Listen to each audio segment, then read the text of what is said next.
Hey Josh, I'm looking through this stuff. I just wanted to show you. Okay, so this is a little different than those other pages. When I clicked on this button, nothing happened, but let me see if this is a little better. Go to folder. All right, and I'm seeing it, and it's this. Hooray! Okay. All right, I'll read through this carefully, but so. Is this going to be set up like an Art Institute class where I make an assignment for every week and they can see it? Do I do that through a calendar?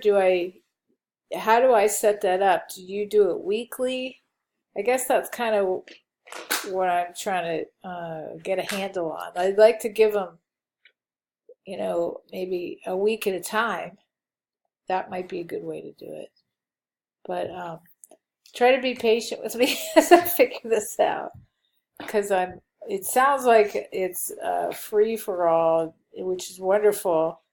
But at the same time, if I don't set myself up with a little discipline, I might just forget about it. So um, if there's like just a weekly structure with things to post and that kind of thing, that would help me a lot. All right, thanks.